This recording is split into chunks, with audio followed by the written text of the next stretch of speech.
Hey guys, Lewis Frost, Phobos Solutions, here with Trigger Time TV, filming a tactical tip. We're at the White Feather Precision Shooting Center in Ardmore, Tennessee. Today what we're going to talk to you about is a reload from concealment.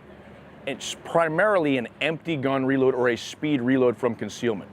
One of the things that when you start talking about your concealed carry setup that a lot of people try to stay away from is printing around the waist anywhere where the gun is.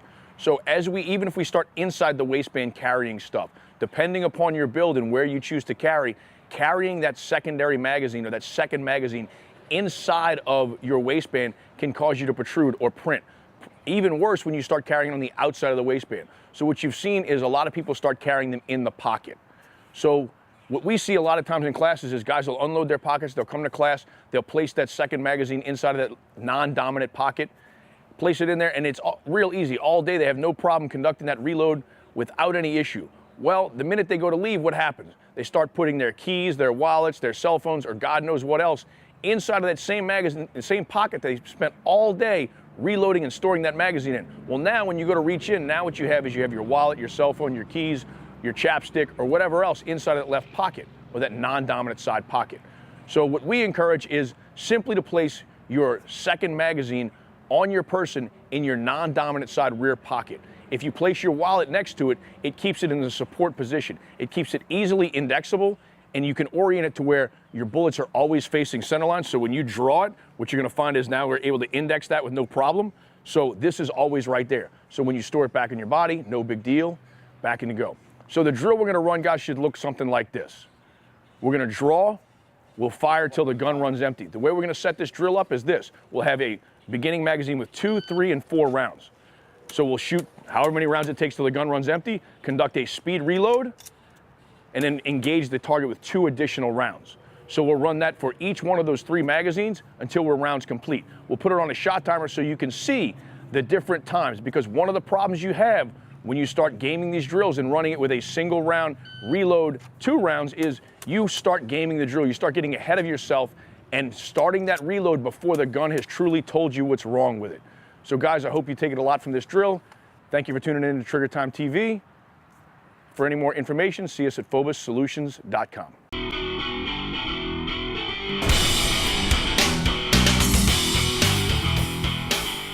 Hi folks, I'm Charles Sumner with Glock. Down here with Trigger Time TV again to present you the safety segment of the week.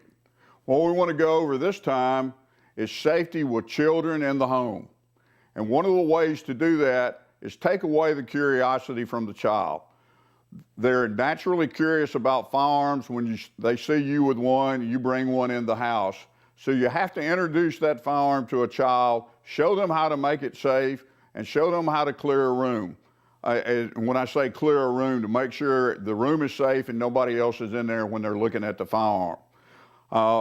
We have 2 daughters, and when our oldest daughter was around 5 years old, she was curious about firearms. So I showed her the weapons, I let her clear the weapon, showed her how to clear the weapon, and also anytime she would ask a question and she wanted to look at the gun, I would go get it out every time and let her look at it, and then I would put it back up. This took away her curiosity as far as her wanting to go look at the gun herself. We had one time I was preparing for a class, and I had several handguns laid in the floor, fixing to put them over into a gun case to carry to class. And our youngest daughter stepped in the room and saw the gun. She was probably 3 years old at the time and started to walk toward the guns. My oldest daughter, who was about 5, stepped in the way, stopped the youngest daughter, and said, "Those are Daddy's work guns." And then at that point, she came to get me. So in a real situation with a real child, let's see how that would work out.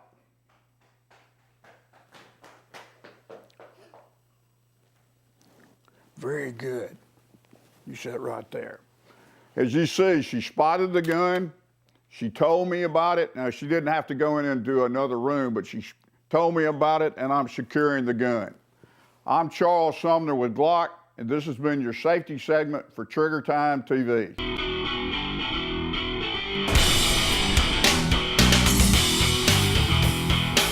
Hey guys, Tim Burke with JTAC Ranch. Welcome to the Gear Locker. Today I'm going to talk to you about the brute force training bags and how they can enhance your fitness training program. Today I've got the kettlebell size or style bag with me, as well as the brute force medium size bag. As you can see with these things, these things are bulletproof in the sense of their construction. All the straps that are going around this are made of like seatbelt material. Honestly, I can't tell you what level Cordura it is, but it is strong, trust me. I've got about 45 to 50 pounds in this one right now, and I could actually double the weight with another bag. Inside here, to keep the sand from falling out and getting all over you and losing weight, are two inner bags, and they're Velcro closures, and you can fill them, close them, stick them in, and you're off and ready to go. The beauty of that is that if I'm traveling overseas, I can take these, empty them out, stick them in my suitcase, fly to my destination. When I get out of the plane, I can take my bags out, fill them with a little bit of sand, and I'm right back on my fitness program. The beauty of these bags are that they work the functional areas of fitness that we're looking for. The back chain, so the hamstrings, glutes, and low back, which is needed for explosive power. It also works aerobic, anaerobic, and explosive movements. So the kettlebell swing, for example, classic kettlebell swing with a Russian swing or overhead with an American swing. You can shoulder it, you can run with it, you can drop them, doesn't hurt them. Brute force training bags are the leader in this type of fitness equipment throughout the industry. They're used by the special operations community, police agencies around the nation, and I now use them as a regular part of my program. I'm Tim Burke, and this is the Gear Locker.